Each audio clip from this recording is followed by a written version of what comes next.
All right, guys, this is the trade. This is what I've been waiting for. Obviously, I was adamant, for the past week or so on this being a minor distribution with buy climax here, up thrust here.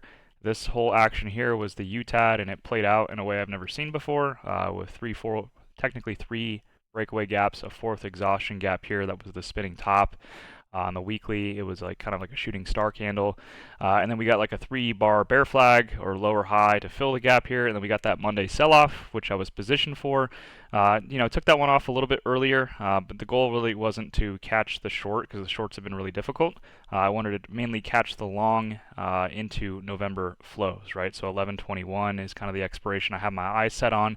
And then we have that time crunch against the December-January OPEX, where I think we get a pretty big rally and probably the last rally of the leg, right? Now, we could get some kind of a move off of 610-ish for a parabolic V shape back up into 632, and then get an LPSY. That is something to be mindful of. I don't know if the ladder distribution would look like this, just a straight shot down, but we could get some kind of turbulence around 632. Just keep it in the back of your mind that we could have an LPSY there. If this is like a macro distribution, it will show its hand. But I don't think that really starts to play out until like January, right? January, February, I do expect like a 5 to 8% pullback. Like I said, where we fizzle out at, it's hard to be determined. We could just go to 632, get an LPSY, or we could make an entirely new high, right? And then we'll probably start another distribution phase higher than this range up here. But right now, I'm focused on call side. Like I said, I had shorts on Friday, so back here, I was on vacation, so I was like not really managing the trade too much. On Monday, that's when I was driving back home, and it didn't really break risk, as I said. I made about 5K, and I showed you guys this on QQQ. I trimmed a majority of it around 624, left a couple runners for like low 620s. But obviously I missed the big move down into 611 and 610. And I was a little confused, I'll be honest. Like I always hate opening up in like purgatory like this, right? Where we have like an upside gap we could have traded to if they caught a bottom, but that downside gap wasn't filled, and they technically filled it in the overnight session or the future session, and they didn't fill it in the cash session. So I always, naturally lean for the fact that if they fill it in the futures, they are going to go for it in the cash session eventually. And I really didn't know what to do, so I did start, and you guys saw, and I let everybody know, it was an SPX trade where I was looking for it to, break above kind of these lows here, right? It was like 68.20. We based above that very briefly on, I think this was Wednesday, right, where we ended up consolidating here. I was like, shoot, it could just be a flag. I took one contract, and I said I would stop out underneath 68.20. It ended up breaking under, so I did close that one out. But yeah, that was just a long shot just in case we ended up filling it. And that would have been a weird spot if we filled this on that day, right? Honestly, I think it could have been a short off 68.51, which was, that's still the long-term target. That's like the 631 on QQQ. But that was the basis behind it, the SPX trade. We were just in purgatory. I was like, shit, if it, could go. I wasn't entirely sure. I did have QCOM lottos for earnings that I just essentially kind of let to go to zero, and then I had a couple leftover snap contracts as well that I was expecting off of this.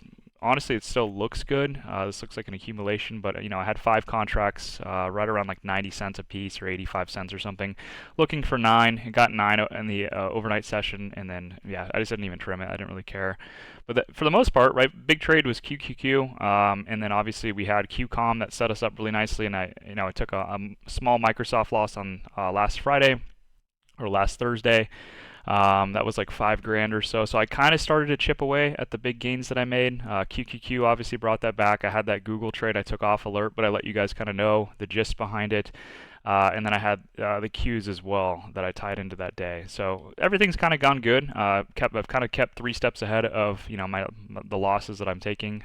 Losses really haven't been too crazy, but they will trickle in every once in a while. But back to the main menu. Qs, right? I've been saying, right, this distribution is going to pull back into the 610 spot, and if, just retest these old highs here too. That's why I had this marked right around 613. We pulled down into this level, right? We're seeing all the signs that are there, right, where we see typically they sweep out daily equal lows. So we got those 2 bars where we had equal lows essentially right off the 617 gap. If you guys go back and you guys look actually at Q1, right, on QQQ back in like January, we traded kind of the same thing, right? So we were a part of this distribution. If you guys remember, we caught this, and they did the same exact play where back here, right, where everyone was looking for that swing low or that distribution support, right, we ended up catching 2 to 3 days of daily equal lows, right, where people were like, oh, it's going to bounce off of this one. Not so quick, right? They swept it. It broke under, it retested, and then it came down one more time. Had daily equal lows here, where everyone thought that was the bottom.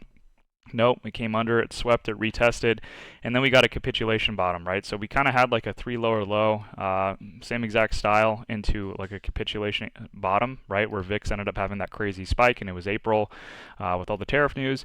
I don't think it'll be as drastic this time.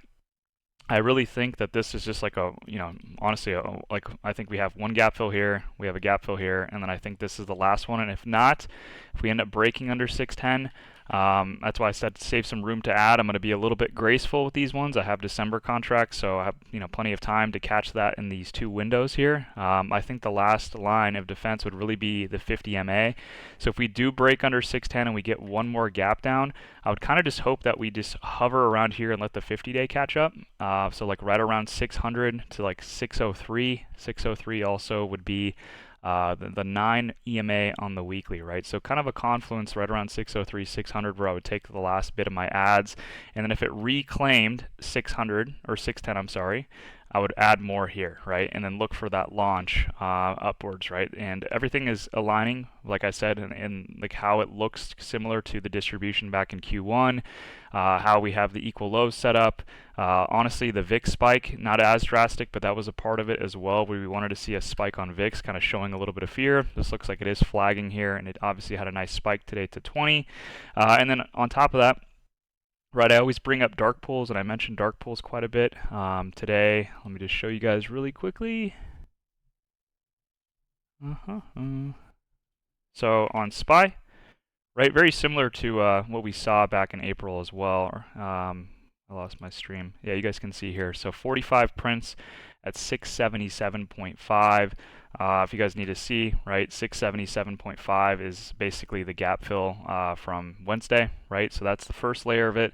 And then the second layer, we can't see it now, but there was 60 prints upwards, even higher, up into the 683 spot. So same way that they're doing it, in past distributions that are going into accumulations, they are buying on the lit exchange through people selling out of fear, and they're placing sell orders higher, right? And remember, the market has to move up with both. It's a duality of it. The price has to gravitate because it's an auction to the highest seller, and market will come down to the highest bidder as well. So they've been bidding on the lit exchange, right? Obviously with price coming down, and we can see that just through candles, right? And then the volume in these bars as well. But we also noted last week, right, they were bidding down at these spots, right? They had big bids. I think it was like 35, 40, and I was posting them in chat. At 671, there was another lot here at like 676, and we can tie this into QQQ as well. I was talking about 610 being a big dark pool bid, 617 being a big dark pool bid. So they've been bidding this down while selling into the highs, right, in this active distribution. Everything came down into their bids, and now I think that the distribution for the most part is kind of done here. As I said, still keep wary of the 50-day. I'll just use QQQ here. Just to reiterate, right? I'm planning on holding this down into like 600, 603, right? This is the range. So if we end up getting one more gap down underneath this, we could see like a capitulation event where VIX really, really spikes. I would assume we get the highest volume bar as well on the daily. Ideally, it closes in a really nice like hammer or some kind of reversal bar, but it doesn't have to, right? We saw this with back in this Friday distribution, right? This wasn't like I shouldn't say distribution. It was just a kind of like a shakeout event. But remember, this ended up breaking down. We saw the highest volume, but then it became really weird that there was no subsequent volume that was breaking the lows, right? We gapped up off of that. We ended up actually pushing down to make a new low, but there was no effort, right? And there was no result behind that as well. So no effort, no result. Price ended up consolidating in this like little progression gap that I still have marked with daily equal lows. That kind of marked the higher low there, and then we started this massive trend. This would be interesting, right? If we get, this is the bottom. If we don't break this low at 610, or we do get some kind of like capitulation candle, right? And then we end up kind of not making any new lows underneath that, we start trending a little bit higher. As I said, right, if this comes down here, I would wait for like a bottoming event off of that, wait for a reclaim of 610, right? This is still a really big line in the sand. And then we look at for this to trade back up to 617, right? Base 617, breach 623. Obviously, some consolidation will happen there, and then look for a big move up into 632. So this is the big trade, guys. I was kind of waiting for the next big one. I knew it would be long side, but I saw the distribution, which is why I took those QQQ puts. I still wish I would have had higher size. I wish I would have held it, but just timing wise, I wanted to wait for the longs here. So. I positioned myself today. I have roughly 10 contracts. I want to get up to like 40 or 50. This is going to be a pretty big trade for me. Yeah, I have the same feeling I had back in April. So this just I guess we just gotta wait, right? Tomorrow's NFP. Like I said, this could mark bottom here off 610. Same, I just drew it, but if it does bounce off 610, it's really just letting it reclaim the gaps, guys. I can't put it any easier. If this rips off 610, wait for it to base 617. Wait for it to break above 623, base 623, and then we have a really clean pathway back up to 632. Once again, be mindful of the LPSY and the volume leading into that. But yeah, I think that these contracts for December are kind of the sweet spot. January's are a little bit too expensive. They're like 1,700 per. But yeah, this is really all I got. I was watching Microsoft too, just off of this like 501 level. It did, technically close above 505 or 506.65. Just didn't have the volume I wanted to see. Didn't have the print I wanted to see. This would have been a better day to take it, but once again, this was low volume, so that's how I kind of just passed on this one. But if this can reclaim here at 501, we could look for a simple progression gap system, right, where it bases the bottom, rips through the top, right, and then bases the top one, and then we can have an entry there. But Microsoft, you really don't need to do much, right? If you get QQQ exposure, you have exposure to all of them. And then similar, right? NVIDIA, a very, very simple one here. I still have all these levels marked, but like just kind of reshaping this one up. Really easy gap here, right? 186. I've been saying for a while this was going to come to 192.5, and obviously it undercut that. But this is a really sick spot for this to kind of consolidate into and just really chop around until its earnings. I think NVIDIA ends up coming higher. Maybe there's a little bit of slippage down into that 182 spot there. Let me just delete this real quick. So like these are the two levels that I think that this could bounce off of. And if that's the case, I think NVIDIA is what leads the next leg back up, right? Back up to like 206-ish. That would really tie nicely into, QQQ.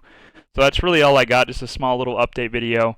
Vehicle for me is Qs. I am going to be very heavy on this one, so just be wary of that. Be mindful of your own account, right? Only allocate a certain percentage of that, whether it's 10%, 20%. Just make sure you're protected.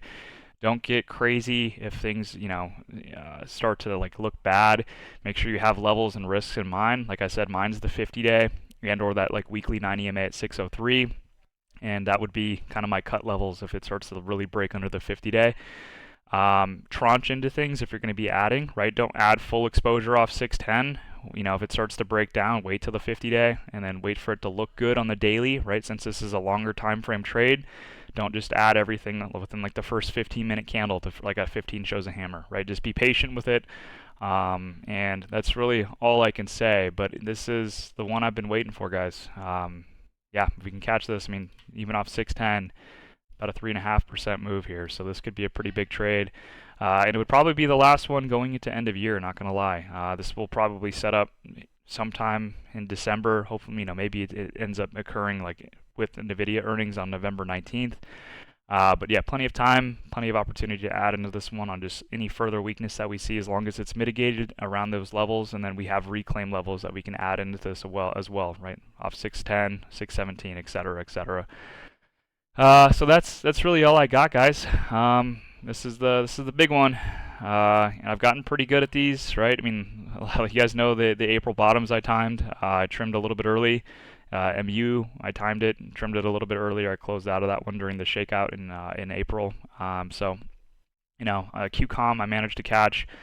I've caught some pretty good ones that to the downside and upside, and I've gotten a lot better at kind of holding and kind of going in my zone. As I say, I kind of just avoid chat. I kind of avoid things.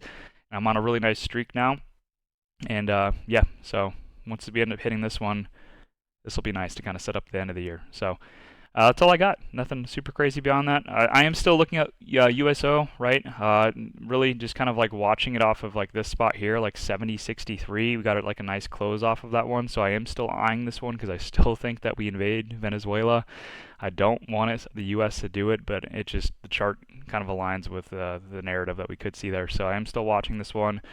So keep that in mind. I might add like 10 contracts on that one for like January 76 calls to fill this gap here at 77. But that's, the only other one I would potentially take alongside QQQ. So that's going to be all, guys. Just want to kind of do a quick little update video so we're all on the same page, and let you guys know this is the big one, right? So that's going to be it. Hope everyone has a good night, and I will see you guys tomorrow. We have NFP. And then after tomorrow, we start kind of like that 2-week window going into OPEX on November 21st, where we should start to see flows kick in. I wouldn't be surprised to see the government shutdown kind of conclude in this window as well, and kind of start the markup. And then we have NVIDIA earnings that could blow up, off the top as well. So that's gonna be it, guys. Appreciate you guys.